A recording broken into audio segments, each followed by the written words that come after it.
Welcome to the Awakening podcast, where we have truth tellers, not whistleblowers, where we have facts, not conspiracy theories, the podcast with solutions. This week, I've got my good friend Steve back because he's so knowledgeable. Chest. Steve, how are you? What's up, Roy? Knowledgeable. Yeah, definitely. That's a detriment. That's a detriment these days. Exactly. It can be actually, because you can go down the rabbit hole, and when you start learning what's going on, if you keep digging, this is not. And I know you have done that. You kind of know a lot more than most people, to be honest with you, because I mean, I think there's different levels of being awoke, and you kind of know a lot what's going on. I know the weird shit. My memory is quite crazy. I have like a photographic memory, so I can remember things, and especially if I make a little mental note. So, like I remember the name of the general that they tried to get to run the coup in 1929 on FDR. His name is Smedley Butler. Like I remember shit like that. Like who could remember that name, Smedley Butler? It's like, it's crazy. So, but it helps. But the thing I realize is, the people. Look, maybe I'm wrong, but in my version of my reality, in my bubble reality, I have certain information that I think people don't have. And what I realize is we get programmed. We're all mind controlled to some degree because we're all influenced by anything we read, whether it's real or not. So what I'm realizing is, the ego wants to defend itself, right? So the ego has to make you wrong if you challenge it. Right? Even if you come from a place of non-ego, the ego, if you're talking to someone in ego, in their head, sort of unconscious, they're not going to hear what you say. They're just going to rebut. They're going to react and they're going to defend it. So, what I'm learning is all these facts and videos, no one's watching them, No. Because I know when they're watching, because I'll ask them questions and you're like, well, you didn't watch the video, So, and so it's frustrating. The ego thing that you've just said, because I just happened to be introduced to somebody during the week. I won't say through what or what, because they'll know who it is. But obviously, they were basically cheering that Joe Biden had won. And I was like, but I think, I know the newspapers are saying it, but it's not official. And she says, no, it's official. It's official. And I basically said, yeah, but look, Trump hasn't caused any wars. He's actually stopped a lot of wars, unlike all the previous presidents. Didn't want to hear about that. That was needed. And then I just said, listen, we know about the laptop with his son and himself. I said, look at him sniffing and everything. And her argument was, look at Trump and he grabbing women's pussies. And that was her argument. And like nothing else. And so I've realized, and I mean, I've just from through comments, you've probably seen it yourself with other people. That's like what you just said. People have in their head and they're defensive. And no matter what you say, they think you're attacking them, but you're not. You're just kind of stating the obvious that, listen, you've got, not saying that Trump is perfect, but if you look at A and B, he's a million times better. Yeah. Well, they're also, the big thing is they're not hearing what you're saying.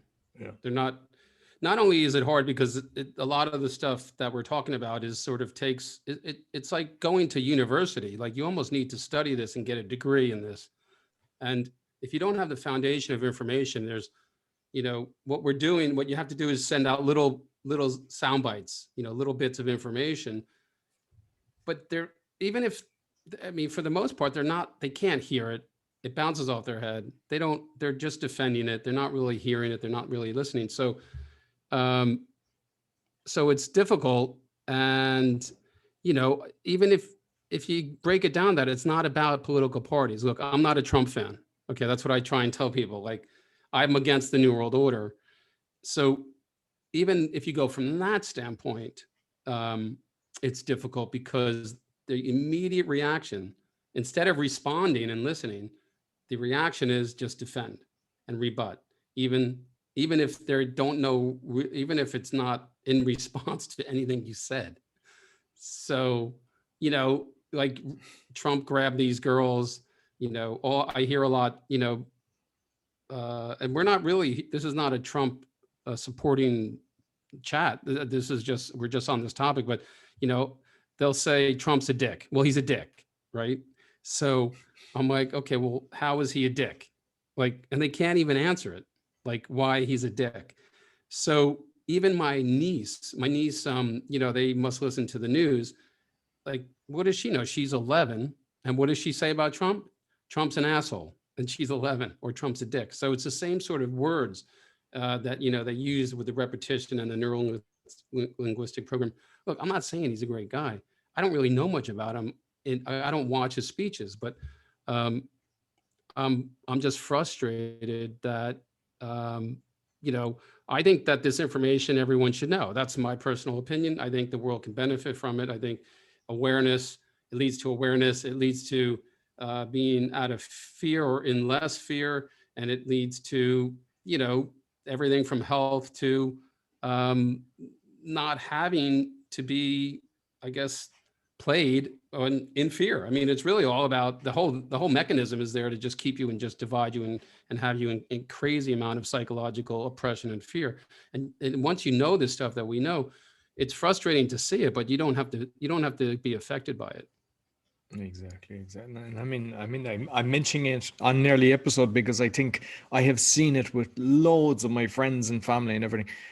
They can get to them. They start getting depressed and just, it hurts because once you start looking at it, what happens is you get into a circle of people. I class a circle of awake people, and we're all helping each other. We're all sharing. Like even today, I spent about an hour doing more research, and like I'm just shocked at what I'm seeing.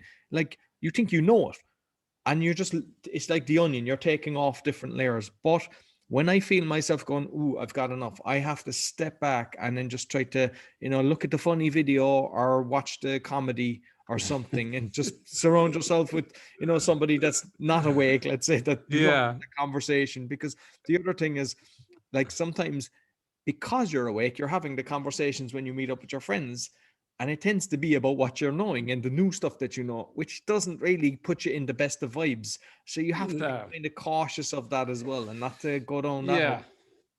I'm with you on that. I mean, I also think I'm sort of at the breaking point with I need to take a step back because I found like the thing I believe in is that we can get into that serotonin thing where we even, and so I wasn't on Facebook, right, for a long time, and because of our class that we took together, I went back on Facebook, and I find like when I wasn't on Facebook, I could put my phone down and there was no reason to look at it.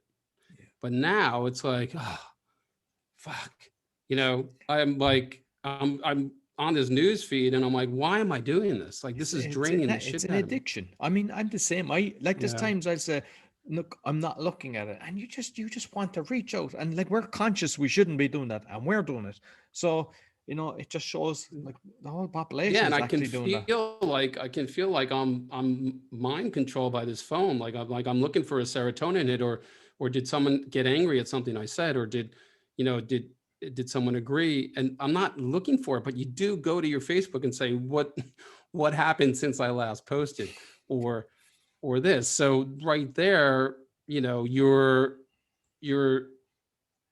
basically under the influence of this device, and I find it really tiring.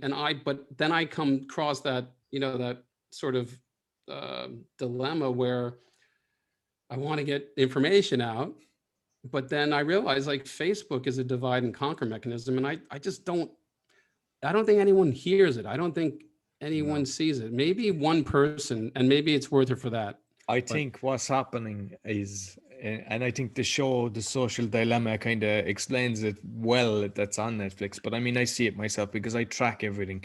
And even the other day, I had put up a video or a podcast or something and shared it on 8 or 9 different groups. And when you look at it an hour later, it said 2 people had been reached. And that's impossible. That is physically impossible. If it was actually done, put out to these groups, and they're trying to get you to pay. That's the other thing. And once you pay, because I've noticed that as well, because I know there was times that I had done some paid advertisements. The minute you pay, your numbers go way down because they just want you to be constantly paying. But it ain't what like it used to. And like the fact checking and everything.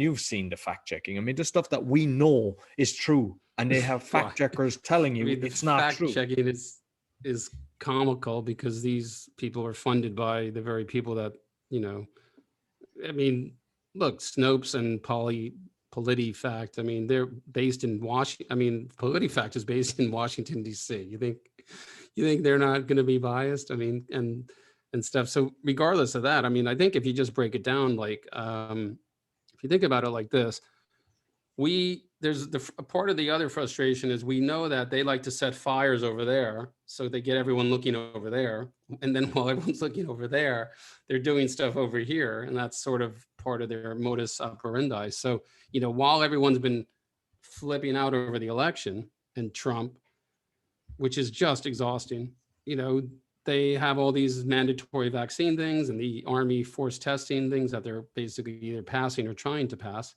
while everyone's flipping out over the election. Like, my thoughts behind that, because I'm looking at this. I'm like you as well. I mean, I'm not a pro Trump. I mean, if I have a choice and looking at who would be better for society, it looks like him. But there's a lot of things that aren't adding up. And, you know, like who he was surrounded by. And if you know that somebody is evil, like Fauci and other people, why would you have them next to you and that they're your representative? You'd cut the ties with them immediately. Has the whole lot been orchestrated that this happens so everybody is paying their attention while, as you say, the lockdown is just being spread out and they have military and they're doing terrible things around the world? Yeah. I mean, I, from all the research I did, it was almost like whatever level of control and coordination and engineering into false flags that you think they have, it's like 10 times more. So, and the deception is 10 times more. So, meaning, could Trump be there just to be a really massive divide and conquer, you know, vehicle? Because that's like all this, you know, division and polarization enables them to not only pass laws while everyone's angry, but it gets people out of their minds where they can't even see corruption, even if they had the capacity to see corruption. So it could be part of the plan.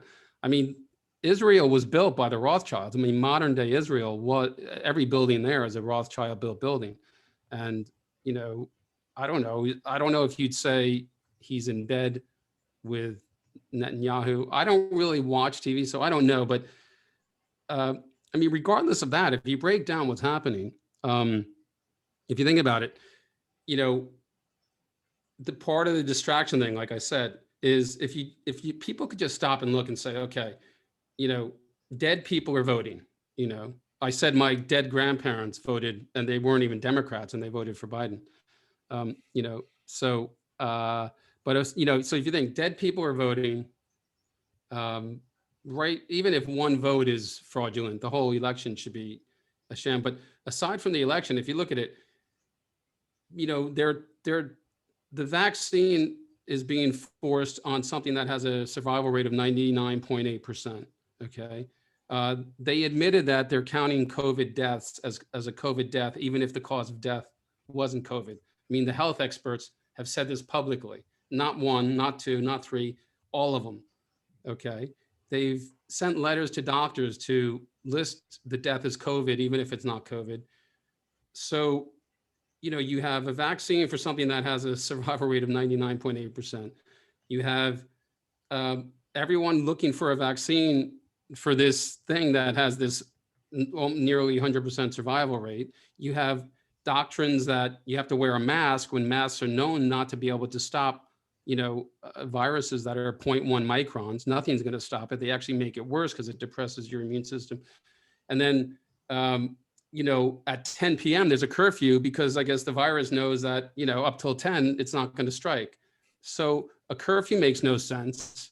And then you know, why are people in a room 6 feet apart? Okay. But not, I mean, how could a room be safer if there's more than one person in the room and they're 6 feet apart, whether there's, you know, there's people normally spaced, or even at dinner, you're allowed to have 5 people at a table without masks, but you can't have 6.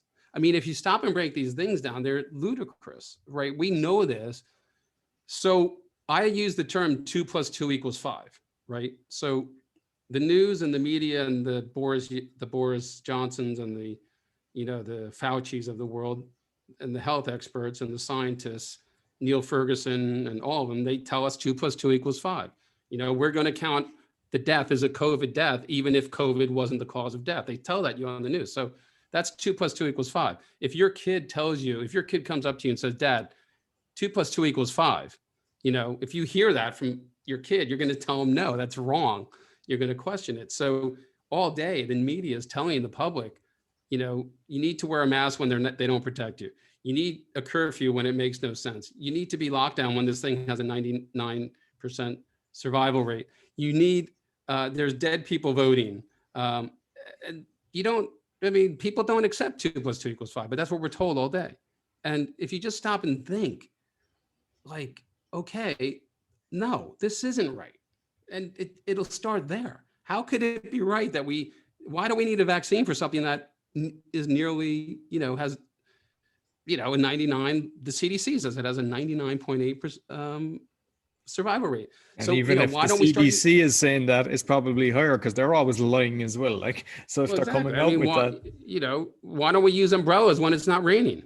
I mean, like, for me, the way my mind works, it's just so logical. Like, I don't know if other people, I don't know if you see, I know you understand what's going on, but it just enrages me that they, you know, they tell you this to your face. You know, the army's coming in to test your children at school. And if they test positive, they're going to be taken away or quarantined or whatever the words are using in these letters that are going on. I mean, does anyone think that this makes sense for what is going on, for the death rates and the, you know, like, how could the public not see this?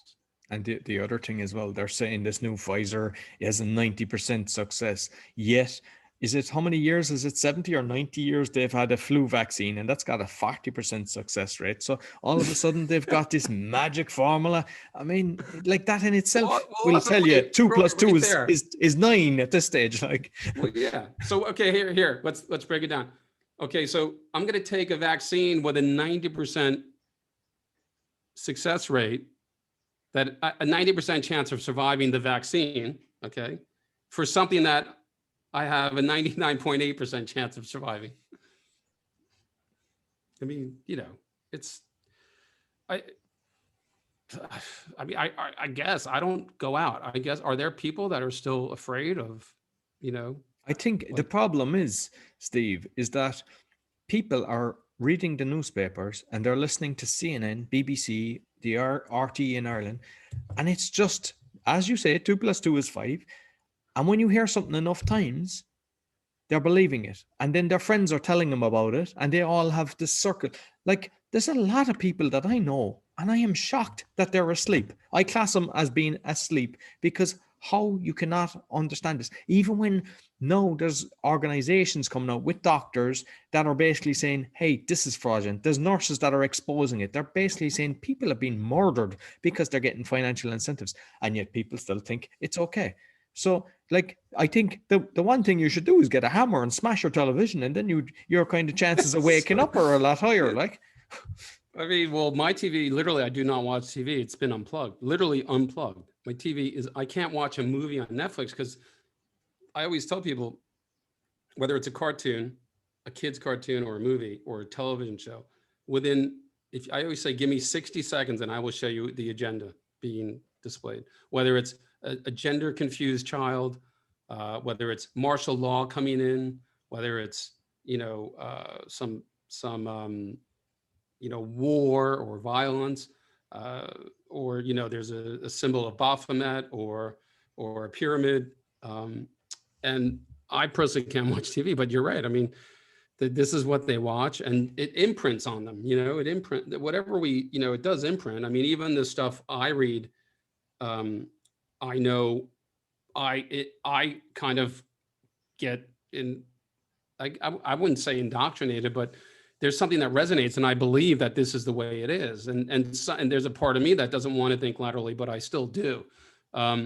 Because I always, you know, because I say, look, this resonates with me. It's logical, but to me, it's 2 + 2 = 4 when I'm reading. I think, you know, like, people, if the media tells you that they're going to count a COVID death as COVID when the person didn't die of COVID, no, you can't, that you can't accept that.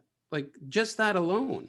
I mean, on top of everything else we talked about, but the problem is it goes right over people's head because the way it's called, the double speak is they kind of just say it to you like, this is how it is. And like, not like, don't question it. It's like the way they say it is it's normal. They're kind of saying it as 2 + 2 = 4 when they're saying 2 + 2 = 5, and the public doesn't really catch it. Like Fauci said, well, if someone comes in the hospital with a really bad heart condition and they die and they test positive for COVID, I can't see them putting heart attack on the death certificate. Now, he said this publicly, right? He said this in a public to the population.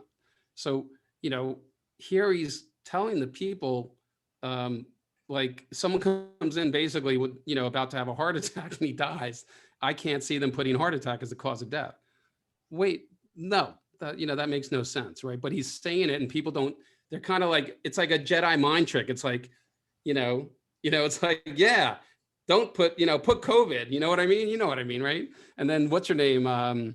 Bricks, the United States Health Secretary, she said in her words, if someone dies and they have COVID, we're putting it as COVID, even if it's not COVID, right there to the public. And so the other thing is like, there's no proper test. Like they don't even have a proper way of testing it. So even if they are, and that's the problem, no, because I'm seeing people are getting aggressive because they're saying, oh, somebody belonged to me died of COVID, right? There's people with underlying conditions, as you know, and the worst thing is a lot of people have cancer and different things, and they're staying away from the hospitals because they're afraid of catching COVID. And what's happening is they're actually getting, more ill every day. And then when they go, they're saying, yeah, they died of COVID. Yeah, but they, they would have died of the flu. But, exactly. If they died of the flu, if they had underlying conditions and they died of the flu, because it's the same phenomena that's happening. If you haven't been moving, if you're elderly and your immune system's really depressed and you have underlying conditions and you're really toxic and you get the flu leads to fluid in the lungs, okay? And you can't breathe, you basically suffocate. So did they die of the flu? Probably. So would they have died of the flu if it's a COVID phenomena that happened? It would have been the same thing. I hate to say it, but it just wouldn't have been televised, and gaslighted. Yeah.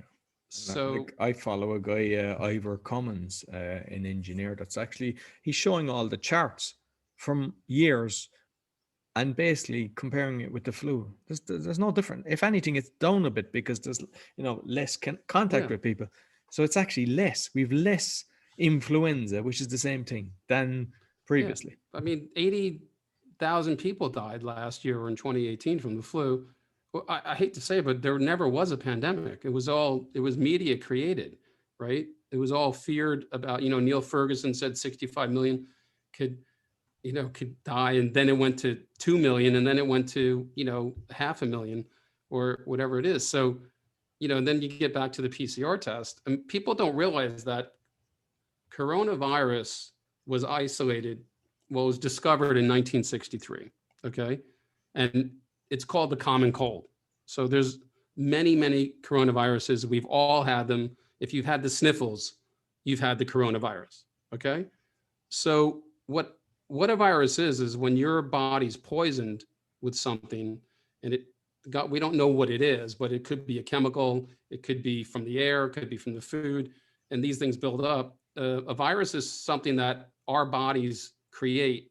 It's the virus is actually the poison being expelled from the cell to get rid of it, okay?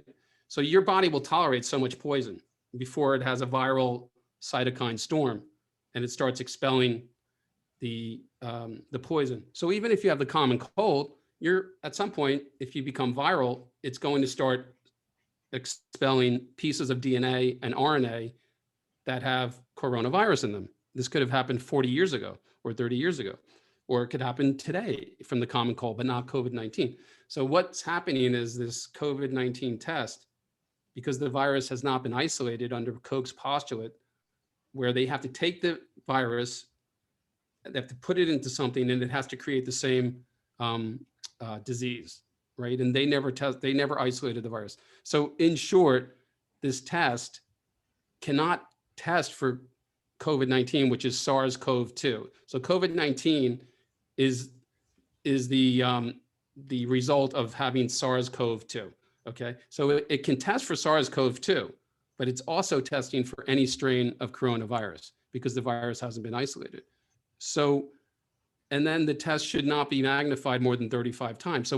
So if you had the common cold 20 years ago, and they run the test on you, you do your DNA swab, and they have it at 45 times, they may find a piece of coronavirus from when you had the common cold, where you expelled RNA that's still in your system, and then that's going to be a positive. So basically, we have a test that doesn't even test for the disease and has a very, very high, if not 95% false positive rate, which is creating the number of new cases, which is pushing for lockdown. So nothing makes sense, and that's by design. So if people understand that the test isn't testing for this disease, it's testing for something that was discovered in 1963 on top of perhaps COVID-19, but anyone can test positive who's had a common cold. Even if you have one now, if you have the sniffles now, you could test positive. That's why they're ramping up testing, because they want to lock down. Exactly. And people believe, unfortunately, like they'll come along and they'll say to, 80% of you have it. And, those that are asleep will actually believe they have it.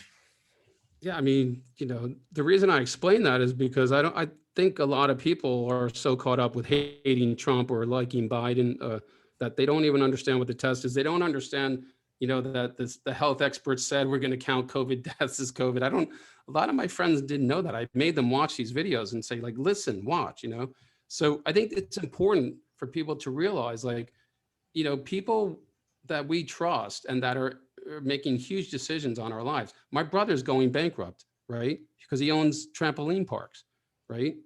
And they've been shut down, right? Because of the lockdown. And I mean, we have health experts telling us they're counting COVID deaths when they're not COVID.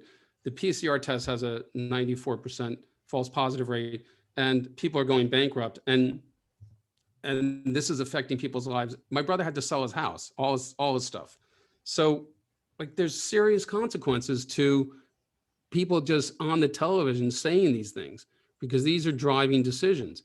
And even if you don't understand what's behind the decisions or why they're lying to us and telling us 2 + 2 = 5, and that we're going to count COVID tests as COVID when it's not COVID. I mean, you have to ask, well, why are they so keen to have so many COVID deaths? Why are they so keen to have so many new cases? Like, that's the question people should be asking themselves, right? And that leads to something else. So the other thing is, like, I assume it's all over the world. I mean, it must be, like, because if your brother's going through that, because obviously they're shutting down all the businesses. They're telling the gyms you can't open, the restaurants you can't open, and all this. Yet the courts are open. The city departments are open, where they're looking for property tax. I got a mail recently. They were looking for refuse from 2013. I had never gotten a bill, and they were basically looking for all the years plus interest. And, like, this is supposed to be during a pandemic, so they're doing that to everybody as well. Like, they're basically just trying to crush everybody. And well, you need yeah, to be but aware. Sadly, the people won't understand. Why would they want to, like, the public has no foundation to understand why would anyone want to hurt the economy or hurt me. So it's like, without that understanding of really how dark these people are and what their agenda is. I mean, they own the central banks, which if the economy collapses, the central banks, which are privately owned, will buy all the assets. They'll get all the equity in your house that you worked for. They'll get all that for basically nothing. It's theirs, and you have no house. That's why they want the economy to, collapse. But also, I believe in the New World Order, which is a technocratic, authoritarian, imperialistic world where everyone's dependent on the state. And I don't know if that's really around the corner, but it feels like if you look at what Boris It's is looking saying, like it's going to happen a lot faster because some people were thinking it was going to be 2030, but I don't know, was that even a distraction just to make people think that they had more time than they do? It's happening a lot faster. what do you think about the whole spiritual thing where it's going to get worse and then then the light's going to win? Well, I think that there's plenty of people that are going away chanting and meditating and they need a slap in the head because that's not helping us. They think they're kind of doing good. I don't think you need to get in a down or be in a negative vibe, but you need to be kind of waking people up and, coming together. There's a lot of people think that by just kind of going away in their meditation retreats and everything, that's going to make the difference. I mean, wasn't there 1,000 people in Thailand, kids all meditating at one stage? And if that was the case, everything would be resolved at this stage. That's the reality is we need Yeah. to, that's not going to fix it, Well, I'm not, I'm not religious, and I believe religion was created by these very people to divide the public. So I'm not going to get religious. But a lot of people can relate to Jesus. So even if you think of what Jesus' message is, he was about like looking within, but he basically tore down the money changers, which you could say represent today's bankers, right? He was violent with them, angry at them. The Pharisees are basically the governments of today. He was basically telling the public not to trust the Pharisees. So even his message, I try and tell people, like, look at what he was. He was not a pushover. He wasn't like all unicorns and butterflies. I mean, he was trying to tell people to wake the fuck up, if the whole story is true. So even the message is the same today. If you don't come to your senses and see how you're being played, you are going to lose your soul, essentially, and, I mean, I hope that, okay, it's going to get worse before it gets better. I don't know. I mean, how do you stop something that has so much momentum? I mean, you see the stuff Boris is putting out. Everything's for your safety. That's always the Trojan horse, right? National security. We have to go 10,000 miles away and wipe out this enemy that has no army and, is this threat to national security. I mean, people, please, like, perpetual war for perpetual peace. I mean, enemies 10,000 miles away.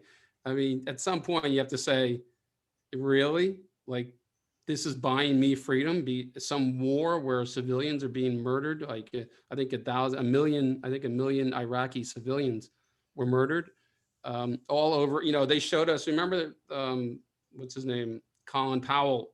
He showed us a little vial. It was like literally this big. He shows us on TV, the weapons of mass destruction, right?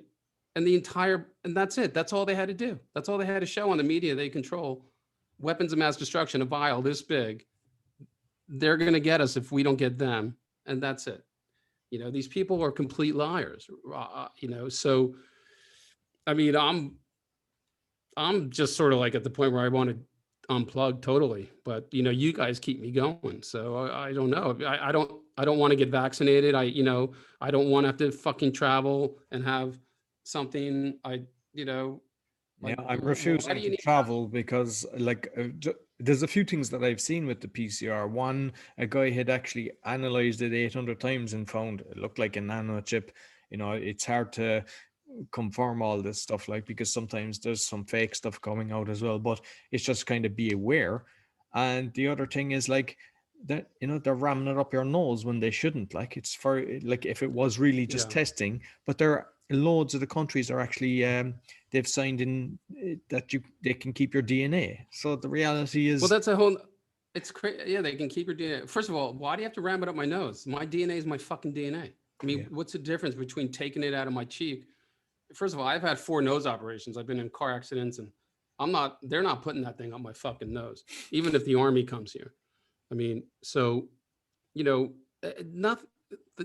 See, this gets into the Luciferian, the satanic thing, which a lot of people, I mean, that's way down the road if you're waking up. So you can't really bring that in, but you and I know about that aspect. So, you know, if you, what people don't realize is that, you know, for generations and for millennia, there have been rituals and there have been, you know, there's been beliefs in, you know, whatever God and this, that, and the other. So there's the elites, what I believe they believe in is Lucifer, and Lucifer is the fallen angel. He's the serpent, represented as the serpent that told Eve to eat from the tree of knowledge, because that's why the Illuminati is used, because they feel through knowledge you become illuminated and you can live forever.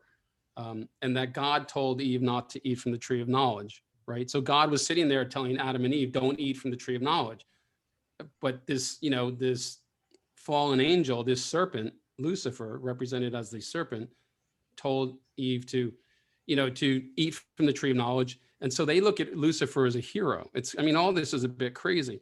But if you look at anything satanic, even in a satanic church, the Church of Satan, their crosses are turned upside down, right? This is true. Like there's churches of Satan all over the world. So you walk in, the church is upside down. So the entire premise between someone, and Karl Marx was a Satanist, right? So, and there's a thread of Marxism in all this, and there's the Fabian Society and the Council on Foreign Relations, the Trilateral Commission, the Bilderbergs. It's no end. But the short story is the elites, the very, very wealthy, the Carnegies, the Fords, the Morgans, the Vanderbilts, the Rothschilds, the Rockefellers. These people are generational Luciferian. Okay, there's actually a difference between Luciferian and Satanists, but we don't need to go there. So the point with Luciferianism and Satanism is everything's inverted. Okay, they thrive on inversion of the truth, deception. Like when you walk into their churches, the crosses are upside down. So everything they're telling the public is upside down. That's how they work. Like you need to lock down when there's no deaths, you know, right? You need to lock down when the virus is basically gone, even though it was never really here. You know, you need to vaccinate when it has a 99.8 survival rate. Inversion, right? You know, you need to, there's a curfew at 10 p.m., you know, you need to go home. You know, it's all inversion. Nothing makes sense. And that's by design. That's their modus operandi. It's called disorienting the public, okay? And when you're disoriented, you're really malleable. You're really easily influenced. You're really, you know, not only are you in fear, but like, you know, they're telling you to do things and you don't have the capacity to say, well, no, that's utterly ridiculous, right? You're so fearful. You're just looking for the savior, right? And that gets into problem, reaction, solution, another modus operandi of the Luciferian doctrine, which is the Hegelian dialect. You create the problem, you get the solution. I mean, you get the reaction, problem, reaction, solution. You create the problem, you get the reaction, and you provide the solution, right? Order out of chaos is another one of their doctrines, right? That's the 33rd degree Scottish Rite of Freemasons, which the Bushes are all. I mean, anyone you see on television in power is a 33rd degree Scottish Rite Freemason or a Skull and Bones or a Knights of Malta, and their modus operandi is order out of chaos, right? So you create the chaos, right? So order out of engineered chaos, right? So again, everything's inverted. They're actually creating the chaos. They're creating the insanity, and then they're going to restore order once they have everything jumbled, and now they're going to come in with the plan, and that's what they're doing. But the plan doesn't serve us, but it's going to be the Trojan horses that it will serve us. It's for our own good. You know, a lot of what they're saying is we can't go back to normal, and we need, you know, that doesn't work. So they're trying to push in this new world order, you know, very rapidly. But it's just more of the same, you know, inversion. Nothing makes sense, and it's not good for us. Yeah, and the other thing as well is, like, a lot of the artists, I think most of the ones that you see, all the top music artists, actors, like even if you saw Madonna, Lady Gaga, even Hillary Clinton, they all had the upside down cross.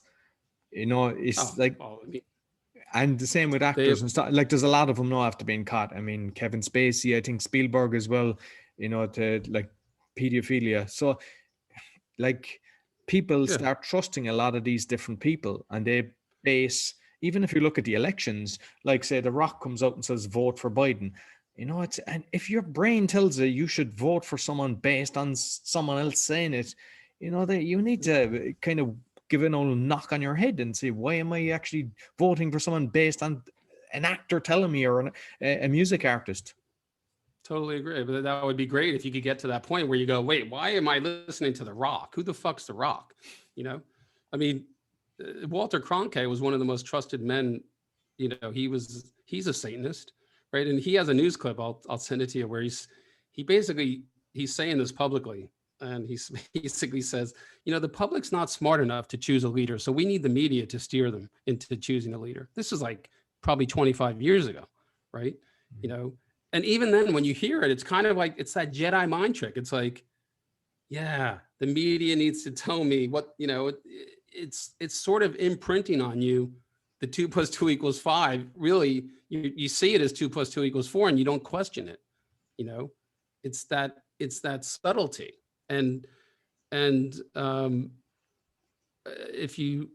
if people aren't stopping to think because they're in such a ego triggered state of mind, where like with my friend recently, like I told you, I got him to look at a video where the health experts said, like it was like 4 different health experts said blatantly, we are going to count the death as COVID, even if COVID was not the cause of death. And so I wanted him to see it, but it took me about 4 times because every time, this was all on chat, right? Every time he just said Trump, like all his replies were what an idiot Trump was. I go, we're not talking about Trump. So you see what I mean? It's like just getting them to breathe and say, well, do you have the capacity to look at this, right? But then that gets into that whole thing where they know that through cognitive dissonance, people don't want their truth challenged, right? So there's that whole hand, that you get the hand, right? Like, I don't want to, they don't tell you I don't want to hear it. Well, some do. I have friends who say I don't want to hear it. I'd rather, put my head in the sand. But that protection of your truth, it's too scary to know that we may be right. So you don't have the capacity to hear something that's going to actually not only make you wrong, or well, let's not say right and wrong, but show you a different perspective that you didn't see before that could challenge your truth. Like, I mean, I think the more awake you get, you start questioning everything. I mean, I look at every single thing now and I go, why have I that belief system? And I'm like, it's because of this. Not everything has been programmed. It looks like, I mean, obviously it's gone on for hundreds of years, thousands of years, but realistically, the worst of the worst has been, it looks like from the Rockefellers, the Rothschilds, all come for the last 100 years, they've really put this together and, brought up the pharmaceutical industry. I'm the same way. I wanted to actually ask you that because now, I mean, sometimes I'm like, there's nothing I hear that I don't call bullshit on. Right. Yeah. So here I'm sitting here. I thought this today before we spoke. I'm like, what if the whole psyop, the whole psychological operation is that, this whole Illuminati thing is a psyop. It's all like, the Rothschilds aren't bad people and, there isn't baby eating, but, because sometimes I feel like I'm losing my mind, but I think if you feel like you're losing your mind and you're called a kook, which I was today by a great friend on Facebook, he said, I love you, but you are a kook. And I think that's validation that I'm on the right track, right? But the point I was trying to make was I call bullshit on everything to the point where I'm like, fuck, I'm just a social misfit. I think like there's stuff that even over the last 6 months, we would have been posting stuff and talking about stuff. And people said, oh, conspiracy theorist, or they just think you're a nut job. And then it comes true. You would think, I mean, some are slowly waking, but you would think that someone go, oh, the guys were right. This is, and yes, tends to, and like, I think the best that I have heard was Graham Norton, the comedian, and he was on about the newspaper. So he's reading through the newspaper and he sees an article about himself and he's going, this is all lies. How dare they? Complaining that, they're writing all terrible lies. And then he turns the page and they're writing about somebody else and he goes, oh my God, how could they do that? And, and I think that's the way society is, like we're kind of believing some part and then we're seeing information and it is. I mean, Graham Norton's the best, by the way. But I mean, if you think about it, what do? I mean, to a degree, I resonate with people like you. And when I see things that I guess that I think are 2 + 2 = 5, I just call bullshit on it immediately. I don't really investigate. So, maybe I'm, slightly hypocritical in my own sense, but I'll give you an example. Like, so the guys I work with are beautiful guys. None of them are awake. And these are very intelligent guys in terms of education. So, just a little thing. They know pretty much my basic doctrine and stuff. So I told them how, the Republican logo in 2000, the stars on the Republican logo in the year 2000 were turned upside down. There's 3 stars on the elephant. So on the elephant, they were inverted, and an inverted star is a pentagram. Okay.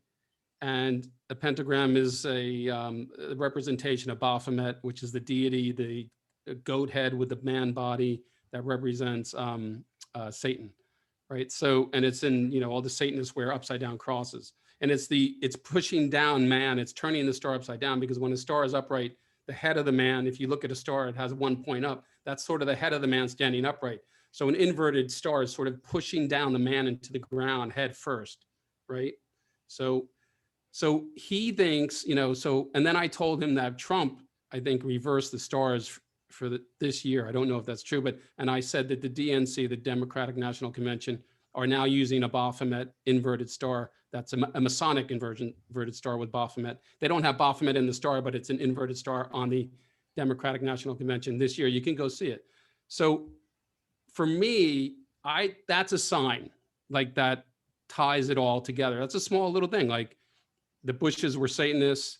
In 2000, Bush became president. That was a big year to usher in Satan. There was some sort of rituals. But to me, like, the stars on the logo it wasn't by accident, right? So the Republican logo in 2000 had pentagrams, and they still do, I think. So my friends at work, they go, yeah, but who says that a pentagram's bad? Like, or maybe in some other culture that means good. But I'm like, okay, but do you question that the stars were turned upside down? They go, no, that you can see that. So they don't question that, but they're saying maybe it means nothing. Maybe you're just being paranoid. And then it makes me wonder, well, I don't know, to me, a pentagram's a pentagram, and I don't see why the stars would be turned upside down if it wasn't for some sort of symbolic Luciferian meaning. So I don't know, the question I'm asking you is, do you agree with, you don't have to agree with me, but do you think that that's a sign of Luciferianism? And, they put the symbol in front of the public, like everything else, like, Madonna wearing Baphomet. Okay. Honestly, it's something that I didn't know up until kind of this year that I started looking. But once you become aware of the signs and look at all these kind of top organizations around the world and look at their logo, and you become aware of what it is, you'll start seeing the signs. All the pieces start connecting. Then all the different people that are pulling the strings start connecting. It ain't a coincidence. Okay. So you're right. Like, like, a lot of people think there's no way. They think you're cuckoo. But if you actually start looking at it and you spot it, then when you're aware of it, you look at it differently. Knowledge is power. So I agree with you, and I think, well, they don't, you don't turn stars upside down on a Republican logo for fun. I mean, there's a reason behind it. So they also know, through Edward Bernays was the nephew of Sigmund Freud, and these are all Fabian Society people. So the Fabian Society was started in 1884, 1 year after Karl Marx died, and it was started by George Bernard Shaw, the playwright, the Irish playwright. It was started by him, Sidney Webb, and the daughter of Karl Marx, to carry on the the theories of Karl Marx. It was started by those three, and it's all related to the Jesuits and Luciferianism. That was sort of the English British version. Theresa May, they're all members of the Fabian Society. Aldous Huxley, Brown, Cameron, all of them. I forget where I was going with this, but I forgot my point. Even like you were on about Theresa May, and I've seen pictures of her with, I think it was with Merkel and the Lithuanian leader. I've seen Boris with, like, you see all the different leaders when they're younger. So that tells you straight away that these people are all picked out. They're all orchestrated to be the leader. Like, how can you have all three leaders of a country as kids? It's like, just put that together and go, no, like, what's the odds are that? Yeah. I mean, the odds of that happening it's zero. That three kids will be in a picture together and they all become leaders of each country. I've seen that. I mean, the Council on Foreign Relations was started in 1917 by the Rockefellers with $350,000 in 1917, when the United States did not join the League of Nations. So the League of Nations is the precursor to the UN. And this was all sort of part of getting to global government. But the United States was smart enough not to join the League of Nations in 1917. So the Rockefellers started the Council on Foreign Relations in 1917, solely to control the presidents and policy and to start the UN. So the Council on Foreign Relations created the UN. The Rockefellers donated the land in New York. I think the UN was started right after World War II. It's all, the Council on Foreign Relations has been controlling. There's a saying that, presidents aren't elected, they're selected, years in advance. And I believe, like, there's a theory that Zbigniew Brzezinski, who's I think Polish, but was in the White House for, I think, 40 years with the Carter administration and everything else in some respect. And he started the Trilateral Commission with David Rockefeller in 1971.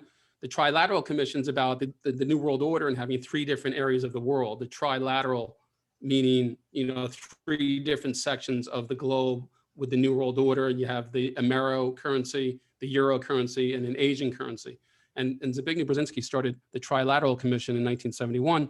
And it said that, like, Obama was coveted and sort of, bred into being the president for nearly 20 years by Zbigniew Brzezinski. It wasn't by chance he became president, and that they put in the White House whoever they want. And that, you and I believe that, Trump got in because they were sleeping and they had the election rigged so that Hillary really couldn't lose it in 2016.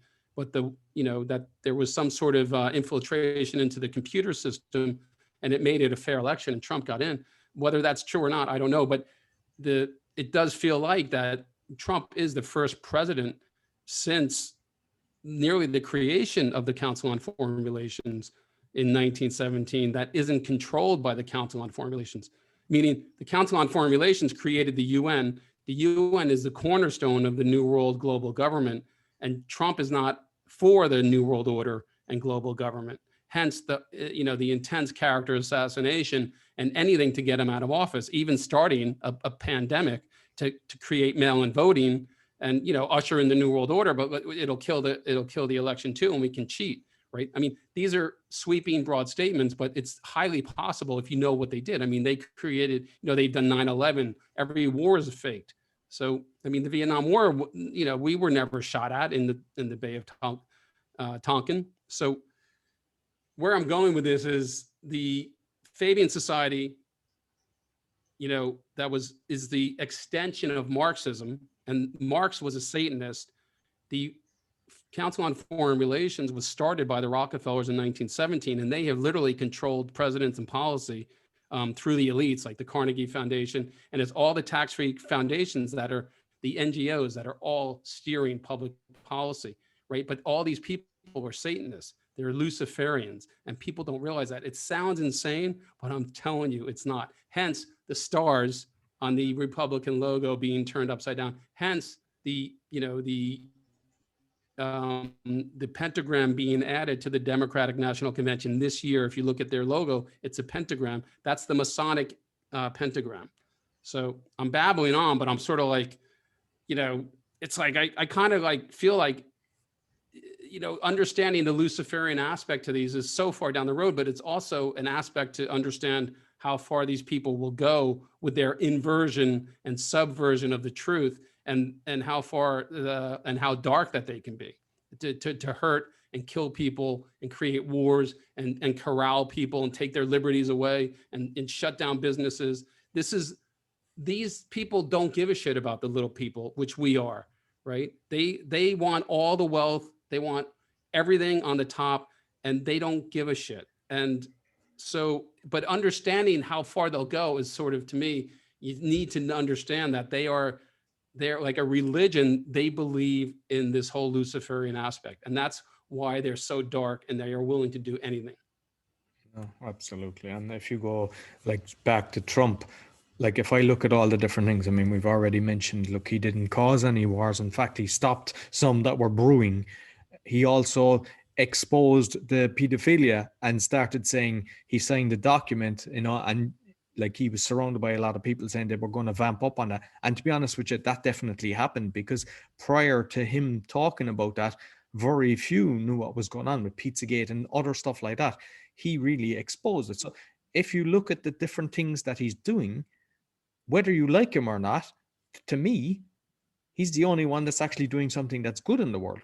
The rest of them, they're all doing terrible. Like how you could like anybody that's invading the countries. I mean, I've read plenty of books.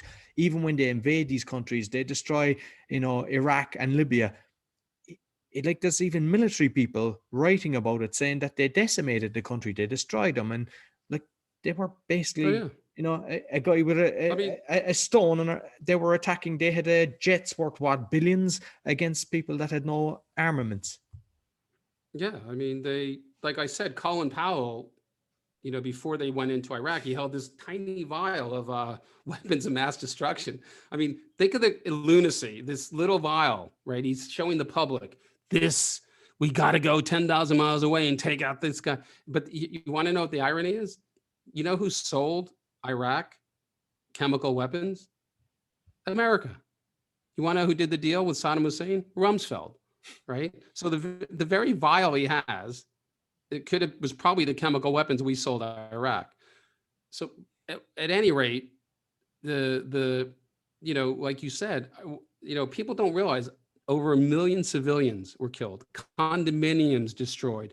I mean, I tell people, I'm like, you guys have no fucking clue. Like, how would you feel if a regime 10,000 miles away came in, bombed your condo, and killed your kids because they thought you were a dictator? They thought your country was led by a dictator. How would you feel? That's what we do.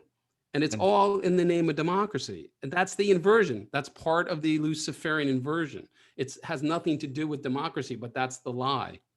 And the other thing is, if you look at a map with all the military bases, I mean, I know that a lot of countries, the English, they have military bases as well, but it's mainly the Americans. The amount of military bases they have around the world, it's terrifying. It's ridiculous. You know what the taxpayer is paying for these military bases? All the grandchildren. Tokyo, they have a Walmart at the base, right? And I know soldiers in Tokyo. I know soldiers in Tokyo who basically are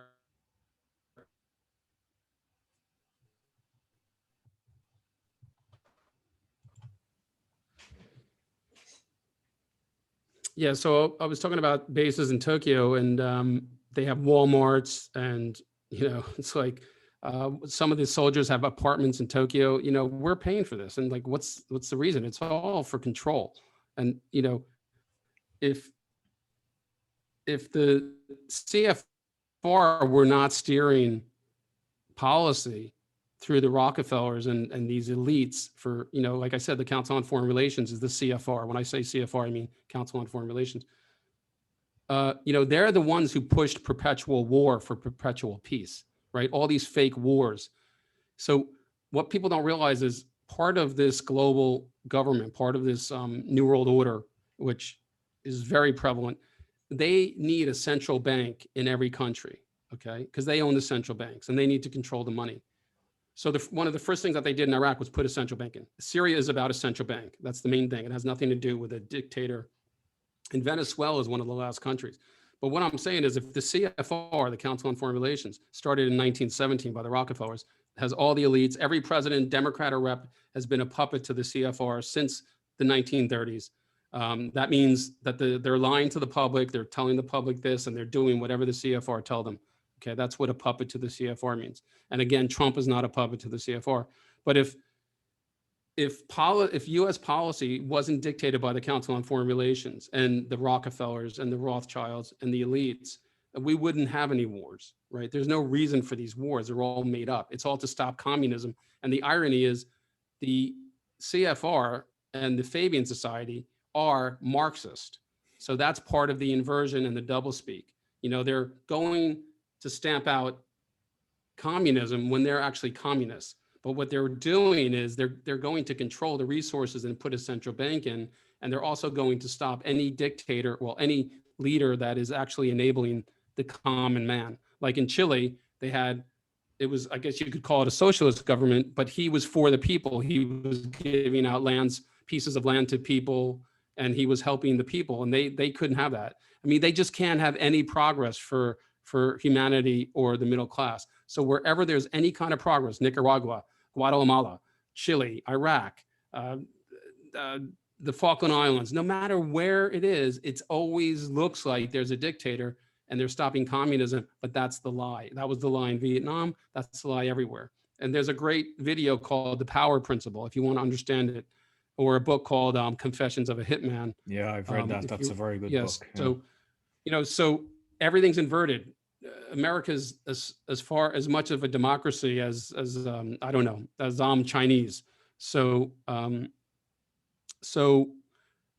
they're lying about COVID. They're lying about the lockdown. They're lying about vaccines. They're lying about needing to wear masks. About 5 people's okay at a table, but 6 isn't, and curfews, and the 6 people in a room spread out 6 feet apart is safe, but 15 people sitting closer together isn't. It makes no sense. It just, nothing makes sense, and that's by design. And that's the picture I'm trying to paint.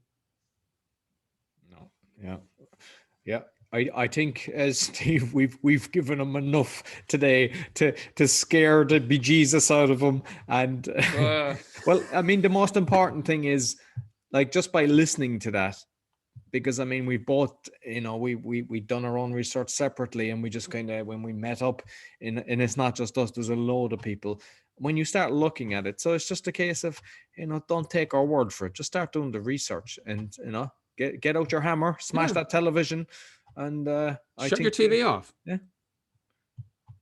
And think of this, you have to study. You have to put the time in. You have to connect dots, and they're not easy to connect.